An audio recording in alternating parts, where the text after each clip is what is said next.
कौन कौन से थे? एक तो मराठे थे, दक्षिण से हैदर अली था। मराठे थे, दक्षिण से कौन था?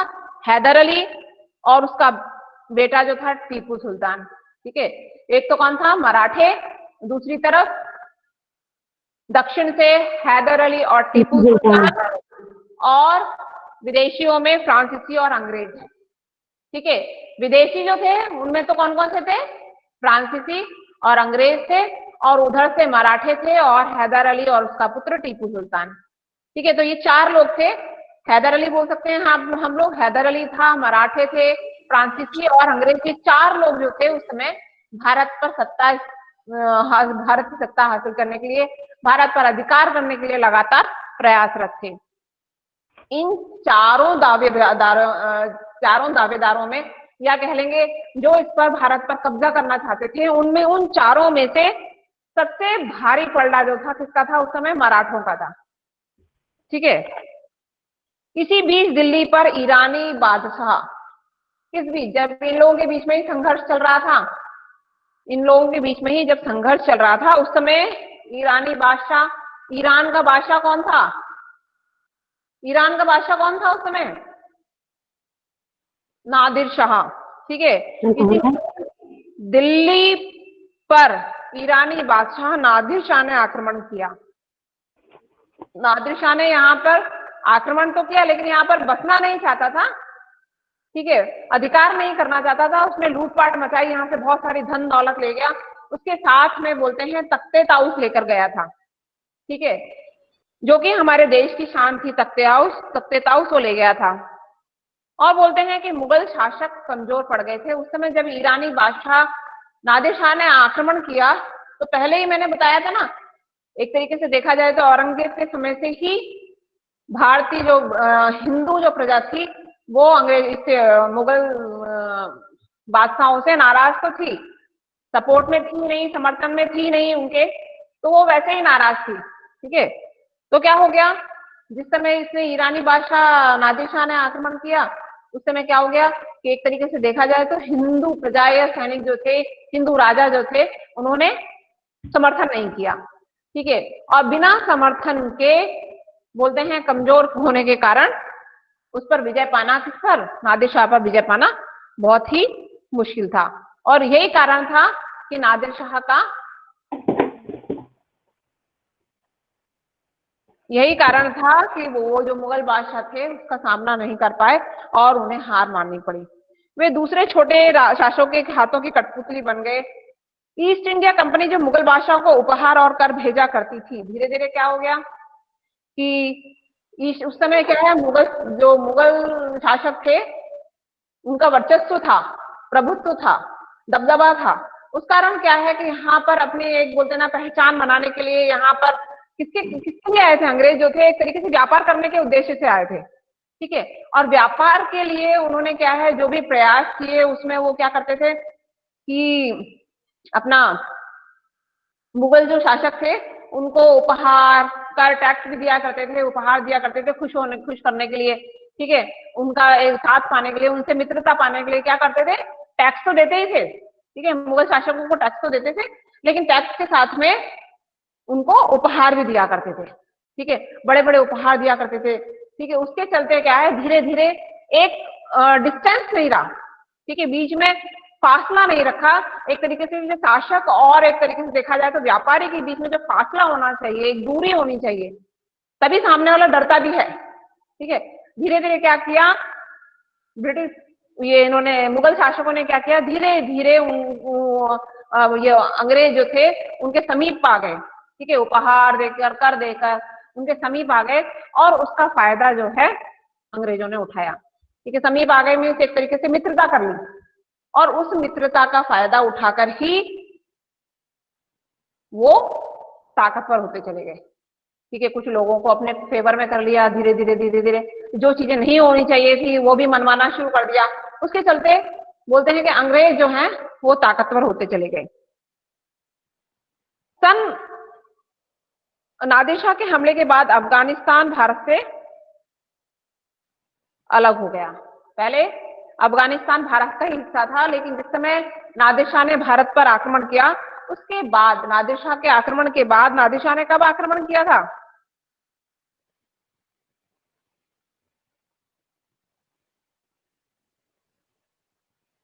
सेवनटीन 1739 में नादिर शाह ने आक्रमण किया था। उसके बाद से पहले क्या था? 1739 में या उससे पहले बोलते हैं कि अफगानिस्तान भारत का हिस्सा था, लेकिन जब नादिर शाह ने भारत पर आक्रमण किया उसके बाद से अफगानिस्तान जो है वो किसमें मिल गया था? ईरान में मिल गया था। ठीक है, उसने उससे टूट कर उसने उसको उस पर विजय हासिल की और उसे अपने साम्राज्य में मिला लिया। सन 1757 ईस्वी में क्लाइव ने चालाकी से प्लासी का युद्ध जीत लिया। क्लाइव कौन था? क्लाइव कौन था? East Indian company. हाँ, ईस्ट इंडियन कंपनी का क्या था? Governor general.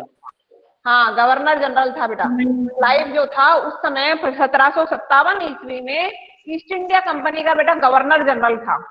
ठीक है, और उसने चालाकी से भी, एक तरीके से देखा जाए तो अंग्रेजों का काम क्या था? फूट डालो और शासन करो। ठीक है, और वही करते करते उन्होंने पूरे बोलते ना भारत पर अधिकार प्राप्त कर लिया था। अलग अलग नीतियां बनाई थी, जैसे डलहौजी ने हड़प नीति बनाई। ठीक है, यही जो क्लाइव था इसने चालाकी से आपस में फूट डाली और आपस में फूट डालकर उसने कई सारी सत्ता हथिया ली थी। तो वही बोलते हैं क्लाइव ने चालाकी से प्लासी का युद्ध जीत लिया।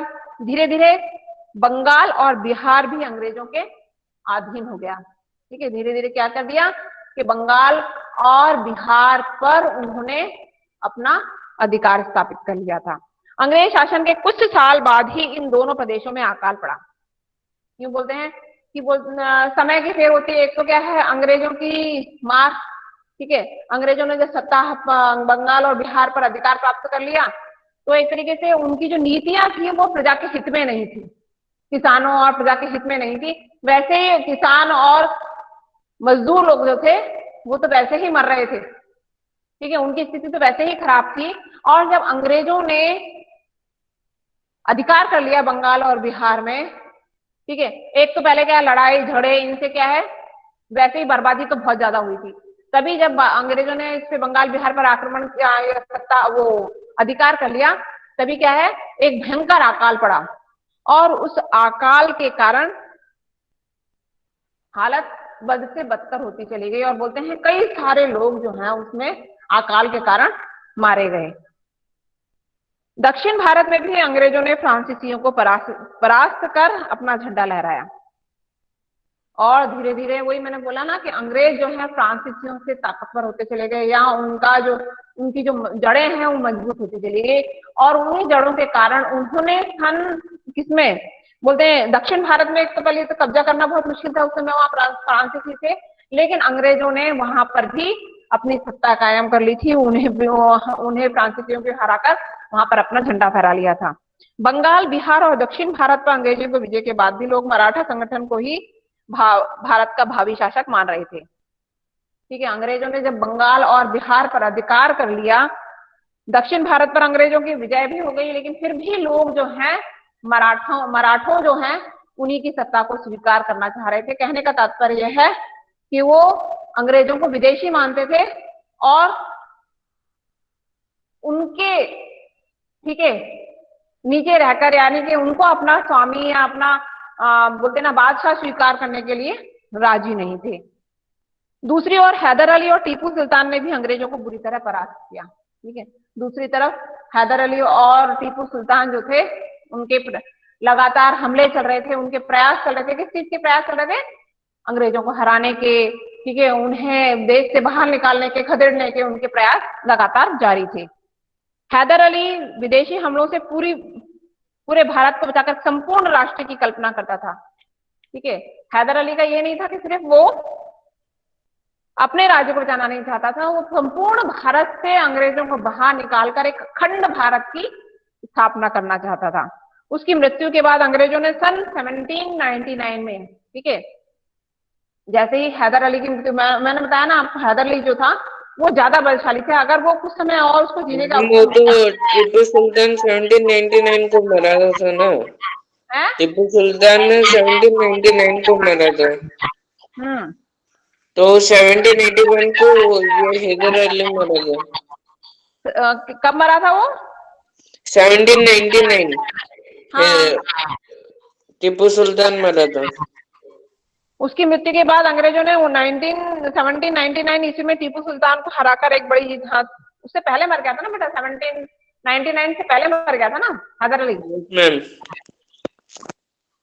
और मेरे ख्याल में टीपू सुल्तान जो है 1799 के आसपास मरा था। Yes ma'am. ज्यादा टाइम नहीं जीवित रहा था। हैदर अली जो है, टीपू सुल्तान जो है बहुत अधिक समय जीवित नहीं रहा था। उसने अपनी तरफ से प्रयास तो करा, लेकिन ये बोलते हैं कि हैदर अली की तरह बोलते ना एक मजबूत शासक नहीं था, ठीक है, उतना स्ट्रांग नहीं था बेटा वो। हैदर अली की तरह टीपू सुल्तान कोशिश तो की थी उसने, अपने पिता के बोलते ना चिन्हों पर चलने की कोशिश तो की उसने, लेकिन वो उतना सक्सेसफुल नहीं रहा था, ठीक है, टीपू सुल्तान। तो हैदर अली की मृत्यु के बाद जल्दी ही एक तरीके से उसे हार माननी पड़ी, या बोल सकते हैं कि वो उसको अपने कब्जे में ले लिया गया, उसको मौत के घाट उतार दिया गया, ठीक है। अब उनके सामने प्रतिद्वंदी के रूप में केवल मराठा सरदार ही रह गए थे। हैदर अली और टीपू सुल्तान की मृत्यु के बाद केवल किसके समक्ष? अंग्रेजों के समक्ष सिर्फ मराठे ही रह गए थे, क्योंकि मैंने बताया आपको दक्षिण में फ्रांसीसियों को हराकर उन्होंने वहां पर अपनी सत्ता हासिल कर ली थी। रुद्राक्ष, क्या प्रॉब्लम है बेटा? विवेक, कोई प्रॉब्लम है क्या?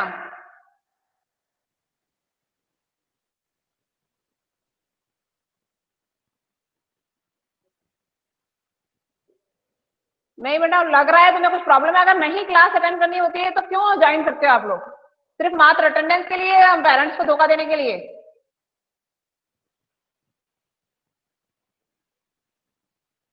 वही मैंने बताया था आपको कि 4 लोग उनके प्रतिद्वंदी के रूप में थे। कौन कौन से?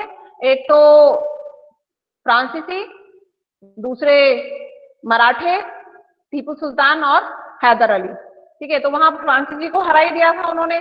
फ्रांसीसी को हराने के बाद यहाँ पर टीपू सुल्तान और हैदर अली को भी हरा दिया। अब कौन रह गए थे? सिर्फ मात्र मराठे जो थे वही उनके प्रतिद्वंदी के रूप में रह गए थे।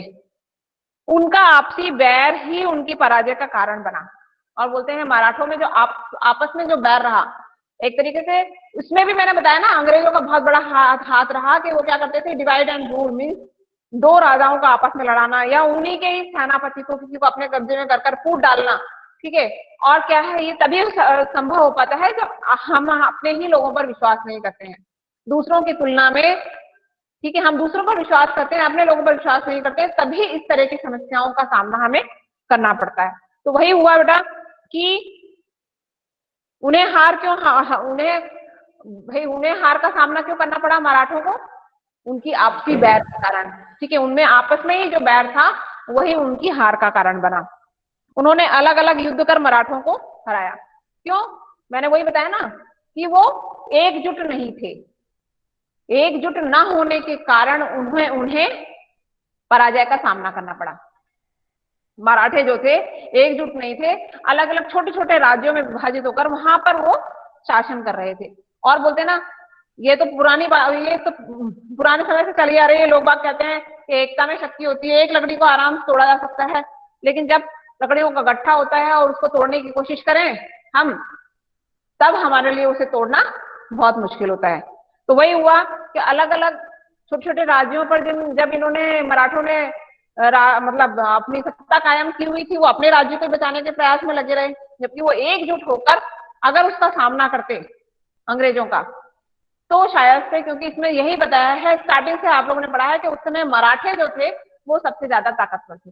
तो अगर ये कोशिश करते तो हो सकता है शायद अंग्रेज जो हैं भारत में अपनी सत्ता कायम ना कर पाते, लेकिन वे यही कि इनके खुद में ही आपस में मनमुटाव थे, इसलिए आसानी से अंग्रेजों ने उन्हें हरा दिया। उन्होंने अलग अलग युद्ध कर मराठा सरदारों को हराया।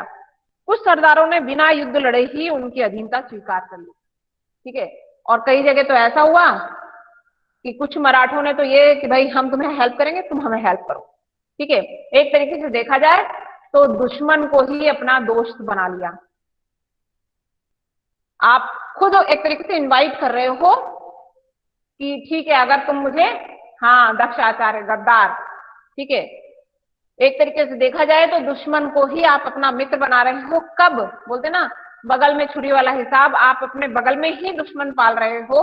जब आप अपने ठीक है बगल में दुश्मन को लेकर चल रहे हो तो कभी भी वो आप पर आक्रमण कर सकता है।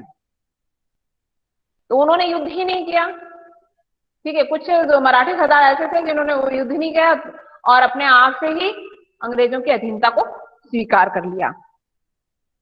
इस प्रकार ईस्ट इंडिया कंपनी ने भारत के अधिकांश भाग पर अधिकार कर लिया। इस प्रकार क्या हुआ कि अंग्रेजों ने अधिकांश हिस्से पर, भारत के अधिकांश हिस्से पर अपना अधिकार हासिल किया। और मैंने बताया ना, इनके अलग अलग ट्रिक्स होती थी। रॉबर्ट क्लाइव ने तो फूट डालो, शासन करो, इस तरह की नीतियां अपनाई। वहीं पर डलहौजी ने क्या किया था, हड़प नीति अपनाई थी। ठीक है, तो इस प्रकार के बाकी का रहा बचा। मैंने बोला ना कि अधिकांश क्षेत्रों पर तो ये अपना प्रभुत्व स्थापित कर चुके थे, लेकिन इसके बाद में जो 1857 की क्रांति हुई थी उसमें भी आपको पता है ना, धीरे धीरे उन्होंने कई राज्य ऐसे थे जिनको हड़प नीति के तहत, भाई उसका कोई वारिश नहीं है उसको हड़प लो। ठीक है, कहीं पर किसी का साथ दिया और वो दूसरे राजा ने उसको उस राज्य को जीत लिया, तो भाई मैंने तुम्हारा साथ दिया था इसलिए मैं उस पर मेरा अधिकार होगा। इस तरीके से अलग अलग तरीके से उन्होंने हड़प नीति द्वारा कई राज्यों को अपने राज्यों में विलीन कर लिया था। कुछ लोगों का मत है कि अंग्रेजों ने अपने शासनकाल के आरंभ में चारों ओर व्याप्त अव्यवस्था और अराजकता में भारत को बचाया, किंतु यह पूर्णतः सत्य नहीं है। मीन्स कुछ लोगों का, कुछ राइटर्स का, कुछ लेखकों का कहना है कि उस समय भारत में अव्यवस्था अराजकता फैली हुई थी। ठीक है, राजा जो थे आपस में ही लड़ मर रहे थे, उसके चलते क्या हो रहा था, प्रजा और जो मजदूर किसान जो थे वो काफी परेशान थे। और उस समय शुरुआत में अंग्रेजों ने प्रजा की शिकायतों पर या उनकी परेशानियों पर ध्यान दिया, जिसके चलते जो है वो सफल रहे। लेकिन बोलते हैं कि यह सत्य नहीं है, पूरी तरह सत्य नहीं है, क्योंकि ऐसा नहीं था कि कभी भी अंग्रेजों ने इस तरह के कार्य किए, में प्रजा के हित से संबंधित कुछ कार्य किए, ऐसा हमें और किसी पुस्तक में देखने को नहीं मिला है या पढ़ने को नहीं मिला है। ऐसी स्थिति का कारण कुछ हद तक स्वयं ईस्ट इंडिया कंपनी थी। ऐसा अनुमान भी लगाया जाता है कि शांति और सद्भावना बिना अंग्रेज सहायता के भी लाई जा सकती थी। मीन्स अंग्रेजों की सहायता के बिना भी हमारे देश में शांति और सद्भावना की जो है, सद्भावना जो है, बिना अंग्रेजों की सहायता के भी शांति और सद्भावना जो है वो भारतीय राजा भी प्रयास करते तो वो उसमें सफल हो पाते। नेक्स्ट हमारा पार्ट है रणजीत सिंह और जय सिंह। रणजीत सिंह कहाँ का था, पंजाब का। ठीक है, महाराजा रणजीत सिंह जाट सिख थे, उनका साम्राज्य पंजाब, कश्मीर और सरहदी सूबों तक ही सीमित था। ठीक है, क्या लिखा है, महाराजा रणजीत सिंह जो थे वो पंजाब के थे। ठीक है, नाम सुनकर ही आपको इस बात का आप लोग अनुमान लगा सकते हो कि रणजीत सिंह नाम जो है वो पंजाबी टाइप का लगता है। तो उनकी सीमा कहाँ थी, उनका साम्राज्य पंजाब, कश्मीर, पंजाब और लाहौर। हाँ, हाँ बेटा, उन्होंने युद्ध के अलावा कभी किसी की हत्या नहीं की। ठीक है, यूं बोलते हैं कि बहुत कट्टर शासक होते हैं ना, कहीं भी किसी बात के लिए प्रजा को दंड देते हैं या ठीक है किसी प्रकार का कठोर नियम लागू करते हैं, किंतु रणजीत सिंह बोलते हैं बहुत सहृदय था, दयालु टाइप का था। उसने कभी भी प्रजा के ऊपर कोई सख्ती या कठोर नियम कभी भी लागू नहीं किए। ठीक है, युद्ध किया, युद्ध में जो भी मारकाट हुई वो अलग बात हो जाती है। वे अत्यंत दयालु शासक थे। एक और वीर योद्धा सवाई जयसिंह जयपुर का शासक था। ठीक है, ये तो पता है आपको, जयसिंह के नाम पर ही जयपुर राज्य की जो है नींव पड़ी थी। ठीक है, तो एक और वीर योद्धा, क्या नाम था उसका पूरा, सवाई जयसिंह जयपुर का शासक था। वह एक कुशल राजनीतिज्ञ तो था, कुशल राजनीति में अच्छा पॉलिटिशियन था। ठीक है, पहला तो मैंने बताया रणजीत सिंह, जिसकी सीमा कहां तक थी, पंजाब और सरहदी सूबे कश्मीर वहां तक थी। वहीं दूसरा उन्होंने बोला है कि जयपुर का एक वीर शासक था, कौन सा वीर योद्धा था, कौन सा, सवाई जयसिंह, जिसने जयपुर राज्य की स्थापना की थी। वह एक कुशल राजनीतिज्ञ तो था, किंतु साथ ही साथ कुशल गणितज्ञ भी था, खगोल शास्त्री था, नगर निर्माता था, ठीक है, आर्किटेक्ट भी अच्छा था वो। उसने जयपुर, बनारस, दिल्ली, मथुरा और उज्जैन में, हाँ क्या बोला है, जयपुर, मथुरा, बनारस, दिल्ली, उज्जैन में क्या किया था उसने?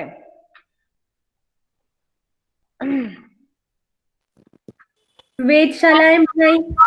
हाँ, खूब सारी वेधशालाएं बनवाई थी उसने, ठीक है।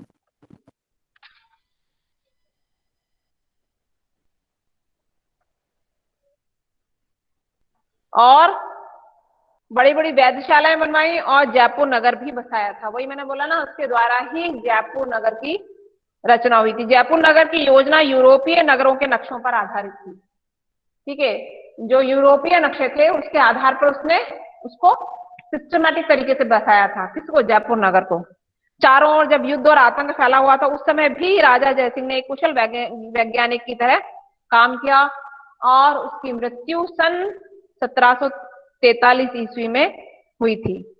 लास्ट हमारा एक रह जाता है बेटा, भारत की आर्थिक पृष्ठभूमि। भारत की आर्थिक पृष्ठभूमि में इकोनॉमिकल कंडीशन, उसके ऊपर इंग्लैंड के दो रूप। अपने शुरुआती शासनकाल में ईस्ट इंडिया कंपनी ने केवल व्यापार किया था। इस बात से हम लोग अनभिज्ञ नहीं है कि जो अंग्रेज भारत में आए थे वो किस उद्देश्य से आए थे? व्यापार के उद्देश्य से आए थे, जिसमें उसे बहुत लाभ हुआ था, काफी मुनाफा कमाया था, ठीक है। जब वो भारत आए और किस उद्देश्य से आए थे वो भारत? मुनाफे के, एक तरीके से देखा जाए तो बिजनेसमैन के, व्यापारी बनकर आए थे। और धीरे धीरे जब उनको ऐसा लगने लगा कि वास्तव में यहाँ पर रहकर व्यापार करना और यहाँ पर बहुत अच्छा मुनाफा भी मिल रहा है, तो धीरे धीरे उनका लालच बढ़ता गया और उन्होंने क्या है, छोटे छोटे राज्यों में इंटरफियर करना शुरू कर दिया, उन्हें जीत लिया, उन पर अधिकार कर लिया। और बाद में क्या करते थे? बाद में दूसरे जो बड़े बड़े राज्य थे उनको इस चीज का लालच देते थे कि अगर आप हमारे समर्थन में रहेंगे तो हम क्या करेंगे? आपको सैनिक सहायता देंगे, ठीक है। पैसा तो खर्च कर, आरंभ में तो उन्होंने खूब पैसा खर्च किया अपनी तरफ से। जो बिजनेस में उन्होंने पैसा कमाया वो एक तरीके से देखा जाए तो अपने सैनिक पर भी उन्होंने, सैनिक जो उनका बल होता है या कोई राजा उनको समर्थन देता था या कोई राजा उनकी अधीनता स्वीकार करता था तो उनका सैनिक प्रशिक्षण जो था, ये लोग उनको प्रशिक्षित करते थे, ट्रेनिंग देते थे और कई बार इन्हें सहायता भी देते थे, ठीक है। तो बोलते हैं भारतीय कारीगरों की श्रेष्ठता का लोहा विदेशी भी मानने लगे। भारतीय कारीगरों की श्रेष्ठता का लोहा विदेशी भी मानने लगे थे। मीन्स हमारे देश में बहुत सारे ऐसे हाथ के कारीगर थे, ठीक है, ऐसे कारीगर थे, ऐसी कला थी जिन्हें देखकर विदेशी जो है वो भी प्रभावित होते थे। पश्चिमी देशों में बढ़ता औद्योगिकरण धीरे धीरे कारीगरों पर भारी पड़ने लगा, ठीक है। धीरे धीरे क्या हो गया? धीरे धीरे क्या मशीनी युग आरंभ हो गया, जैसा कि हम लोगों ने बोलते ना, लाख की चूड़ियां पाठ में पढ़ा था, ठीक है। क्या शुरू हो गया? एक तरीके से देखा जाए तो मशीनी युग शुरू हो गया। उसके चलते जो हाथ के कारीगर थे, ठीक है, जो हाथ से चीजें बनाते थे, उन पर भार पड़ने लगा, काम ही नहीं मिलता था उनको। भारतीय अर्थतंत्र को नष्ट कर भारतीय अंग्रेज व्यापारी स्वयं पैसा बनाने में लग गए, ठीक है। अब धीरे धीरे यहाँ पर इन्वेस्ट करने के लिए उन्होंने खुद पैसा बनाना शुरू कर दिया और इंग्लैंड को मजबूत करने के लिए उन्होंने क्या किया? अधिक से अधिक पैसा, कच्चा माल, ठीक है, जो भी था वो इंग्लैंड पहुंचाना आरंभ कर दिया। 1600 ईस्वी में जब रानी एलिजाबेथ ने ईस्ट इंडिया कंपनी को परवाना दिया तब इंग्लैंड की सरकार ने भारत में अपने पैर जमाने आरंभ कर दिए। 1600 ईस्वी तक उन्होंने, एक तरीके से देखा जाए तो धीरे धीरे भारत में अपनी जड़ें मजबूत करना आरंभ कर दिया था। हाँ सही है बेटा, दक्ष। इंग्लैंड में उस समय विज्ञान और साहित्य का बोलबाला था। इंग्लैंड में उस समय क्या था? हमारे देश में नहीं था बेटा। नई नई मशीनें, नए नए जो ये एक्सपेरिमेंट, ठीक है, एक तरीके से वैज्ञानिक चीजों पर जोर नहीं दिया जाता था। लेकिन इंग्लैंड में उस समय विज्ञान और साहित्य का बोला, लिटरेचर और विज्ञान जो था, साइंस और लिटरेचर का उस समय कहां पर? इंग्लैंड में बहुत बोलबाला था। शेक्सपियर, मिल्टन, हैप्डेन, और कॉमनवेल्थ सब उसी समय साहित्य रचना कर रहे थे। विज्ञान के क्षेत्र में भी रॉयल सोसाइटी की स्थापना से काफी उन्नति दिखलाई दी थी। 100 साल बाद कपड़ा बुनने की तेज धरती का आविष्कार हुआ। कपड़ा तो बुना जाता था लेकिन उसमें बहुत समय लगता था, लेकिन अंग्रेजों ने क्या है उस समय तेजी से कपड़ा बुना जा सके वैसे धरती का आविष्कार किया था। ठीक है, नए नए एक्सपेरिमेंट लगातार उनके चल रहे थे। ठीक है, ऐसा नहीं है कि उन्होंने एक्सपेरिमेंट नहीं किए, नए नए एक्सपेरिमेंट लगातार उनके स्तर पर चल रहे थे और उन नए नए एक्सपेरिमेंट से वो क्या कर रहे थे, एक तरीके से पैसा कमा रहे थे। ठीक है, उनका ये था कि जितना जल्दी कपड़ा बुनेगा उसका लाभ उन्हें भी मिलेगा। तो नए नए जो हमें आविष्कार देखने को मिलते हैं वो उनकी भी देन है। तो बोलते हैं कि और उसके बाद तेजी से एक एक करके काटने की कला, इंजन और मशीन के करघे निकले। पहले तो हाथ से तेजी से करघे निकलने लगे, उसके बाद उन्होंने मशीनी करघे निकाले जिससे कि कपड़े काटना जो है और भी आसान हो गया। भारत में यदि इंग्लैंड में हुए किसान का थोड़ा विकास का थोड़ा प्रभाव होता तो शायद उसकी दयनीय दशा न होती। भारत में भी यदि इंग्लैंड में हुए विकास का थोड़ा प्रभाव होता, मीन्स अंग्रेजों ने क्या किया, इंग्लैंड का विकास करने का तो यानी कि यहाँ पर रहते थे, यहाँ का जो भी मुनाफा था वहां पहुंचाते थे। अगर थोड़ा भी हमारे भारत पर ध्यान दिया होता तो हमारे भारत की दशा जो है बहुत अच्छी होती या हम बहुत मजबूत स्थिति में होते। 100 साल बाद कपड़ा बुनने की धरती का इंग्लैंड उन्नत होता चला गया और भारत पतन की ओर अग्रसर था। धीरे धीरे अंग्रेज सरकार ने पूरे भारत पर अपना झंडा फहरा दिया। ठीक है, जिससे आप लोग अनभिज्ञ नहीं है कि किस प्रकार से अंग्रेजों ने भारत पर अपना अधिकार स्थापित कर लिया, इससे आप लोग अनभिज्ञ नहीं हो। जिन दिनों भारत गुलामी की ओर बढ़ रहा था उन्हीं दिनों संयुक्त राज्य अमेरिका स्वतंत्र हो रहा था। ठीक है, कहीं पर ऐसा हो रहा था कि कोई देश ऐसा था जो कि गुलामी की जंजीरों से मुक्त हो रहा था। और बेटा ये तभी संभव हो पाता है, मैंने बोला ना, ये चीजें समझ में तब आती हैं जब आप उसको खो देते हो। ठीक है, जब तक आपको चीजें मिलती रहती हैं तब तक आपको उसकी अहमियत पता नहीं चलती है। ठीक है, आज जो आपको ऑनलाइन क्लासेस या जो भी आपको घर की तरफ से, पेरेंट्स की तरफ से जो सुविधाएं मिल रही हैं तो आप उसकी वैल्यू नहीं समझ रहे हो। ठीक है, ना तो उसकी वैल्यू समझ रहे हो ना उसका पूर्णतः लाभ उठा पा रहे हो। ठीक है, उठा पा रहे हो नहीं कह सकते, आप उठाना नहीं चाहते हो। ठीक है, कोई भी चीज होती है जो आपको सहज से मिल जाती है, आसानी से मिल जाती है, वो आपको ऐसा लगता है कि ठीक है, उसकी वैल्यू नहीं होती आप लोगों की। लेकिन ये चीजें समझ में तब आती है जब समय निकल जाता है, और समय किसी के लिए नहीं रुकता है। ठीक है, वो चीज तो वो कहावत बेटा यूं ही नहीं कही है, समय किसी के लिए नहीं रुकता। अगर आज आप समय की वैल्यू समझते हो, समय की कदर करते हो, तो आप अच्छी ऊंचाइयों पर पहुंच जाते हो, आप अपनी मंजिल प्राप्त कर लेते हो। नहीं तो समय को आता है आपको कहाँ खड़ा करना है। ठीक है, आप खुद अपने आप से नहीं सुधरोगे तो समय आपको खड़ा कर देगा कि आपका स्थान कहाँ है। तो यानी कि व्यक्ति को क्या है, मैंने बोला ना, समय पर सचेत हो जाना चाहिए। और एक मैंने बोला ना, जो आपको मिल रहा है उसकी वैल्यू समझो।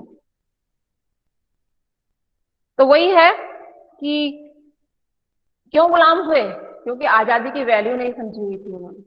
ठीक है, उन्हें नहीं समझ में आ रहा था। बाद में इतने सालों तक वो कष्ट भोगने की जगह पे अगर आरंभ से ही हमारे भारतीय जो हैं जो राजा थे, ठीक है, या हमारी प्रजा थी, अगर अलर्ट होती तो शायद इतने लंबे समय तक गुलामी की जंजीरों में बंधे नहीं रहना पड़ता।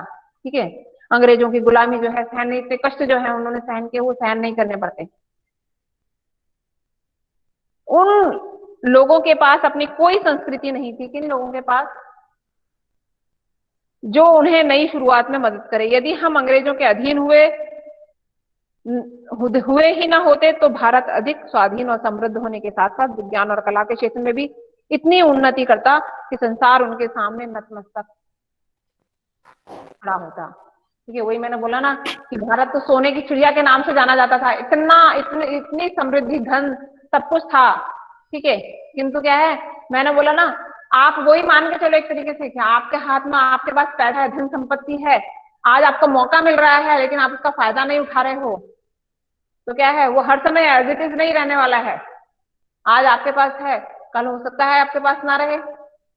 ठीक है, तो अगर आप समय पर सचेत नहीं होते हो तो ये भी हो सकता है कि जल्दी वो आपसे छीन जाए।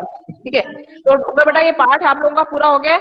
कल हम लोग इसके प्रश्न उत्तर करेंगे। आज हम लोग अटेंडेंस ले लेते हैं। ठीक है, एक बार बेटा आप लोग अपने आप से भी पाठ को पढ़ना।